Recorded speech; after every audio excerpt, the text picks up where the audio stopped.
দেশের হাওর অধ্যুষিত জনপদ সুনামগঞ্জ। হাওরের মাটি, পানি, বাতাসের মুক্ত জীবনে আছে বেঁচে থাকা নানান গল্প। জেলার মধ্যনগর উপজেলার উবদাখালী নদীর বুক চিরে দাঁড়িয়ে আছে নবনির্মিত শহীদ আয়াতুল্লাহ সেতু। ৩২০ মিটার দৈর্ঘ্যের এ সেতু এখন শুধু যাতায়াতের মাধ্যম নয়, সেতুর নজরকাড়া সৌন্দর্যের টানে হয়ে উঠেছে চিত্তাকর্ষক পর্যটন কেন্দ্র। এই সেতু এখন মধ্যনগর উপজেলার সাথে সারা দেশের যোগাযোগের অন্যতম মাধ্যম। হাওর অধ্যুষিত জনপদে এই সেতু এখন হাজারো মানুষের স্বপ্নের বাস্তবায়ন। ব্রিজের ব্যাপারে অনেক ভালো ভালো কথা শুনছি, যে জায়গাটা অসাধারণ। তো আমার কাছে আসার পরে বাস্তবিক পক্ষে অনেক ভালো লাগতেছে।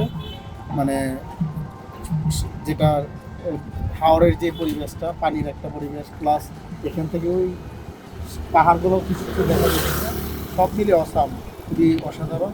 আমি নিজে উপভোগ করতেছি, এবং যারা এই জায়গাটা বিষয়ে শুনবে তাদেরকে আমি বলবো জায়গাটার কাছে যেন আসে।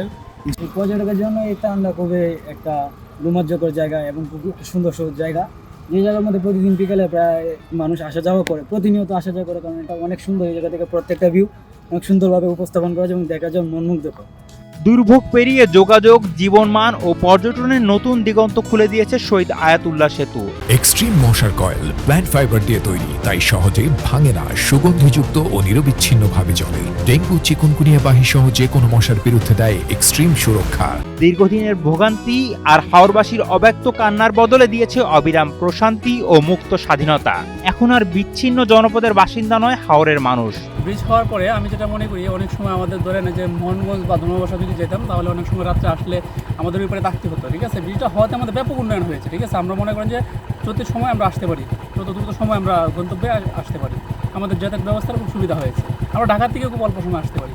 ব্রিজ হওয়াতে আমরা ডিরেক্ট মধ্যনগর বাজারে ঢুকতে পারতেছি। এর আগে আমাদের এইখান পর্যন্তই সীমাবদ্ধ ছিল, বা নৌকা দিয়ে পার হইতে হইতো। আর এখন ব্রিজ হওয়ার কারণে আমাদের গুদারা লাগতেছে না, আমরা ডিরেক্ট বাজারে ঢুকতে পারতেছি। এক পাশে মধ্যনগর উপজেলার সদর ইউনিয়নের পিঁপড়াকান্দা গ্রাম, অন্য পাশে মধ্যনগর বাজার। দুই পারের অন্তত 50টি গ্রামের মানুষের শত বছরের স্বপ্ন পূরণের প্রতীক এই সেতু। সঠিক পরিকল্পনা ও সরকারি পৃষ্ঠপোষকতায় শহীদ আয়াতুল্লাহ সেতু হয়ে উঠতে পারে হাওর অঞ্চলের অন্যতম পর্যটন কেন্দ্র। মধ্যনগরে প্রায় 400 মিটার লম্বা একটা ব্রিজ নির্মিত হয়েছে তলপাশা এবং মধ্যনগরের সংযোগ সেতু হিসেবে। তো সেতুটি খুবই দৃষ্টিনন্দন। পাশাপাশি আমাদের মধ্যনগর যে হাওর অঞ্চলটা, এই সেতুতে খুব চমৎকার দেখা যায়, বিশেষ করে সূর্যাস্তের সময় যখন সূর্যটা প্রায় দিগন্তের দিকে থাকে, তখন পাহাড়ের সাথে হাওরের এবং যে সংমিশ্রণ এবং সাথে যে একটা গধূলির যে একটা সৌন্দর্য যে আমরা দেখি, এটা মানুষকে বিমোহিত করে। বিভিন্ন জায়গা থেকে যেসব পর্যটকরা টাঙ্গর হাওরে আসেন, তারাও বিকেলবেলায় এই সময়টাতে এই জায়গাতে এসে তারা এই যে সৌন্দর্যটা এটা উপভোগ করে। তো আসলে আমি মনে করি এটা আমাদের একটা পর্যটনের সম্ভাবনাময় একটা দ্বার বলতে পারি আমরা। একটু সেতু বদলে দিতে পারে পুরো একটি জনপদ। শহীদ আয়াতুল্লাহ সেতু এখন আর কেবলমাত্র চলাচলের মাধ্যম নয়, এটি হয়ে উঠেছে স্থানীয় ইতিহাস, সংস্কৃতি ও মানুষের মেলবন্ধনের প্রতীক। সুনামগঞ্জ থেকে আলামিন সালমানের পাঠানো তথ্যচিত্রে ডেস্ক রিপোর্ট, কালের কণ্ঠ।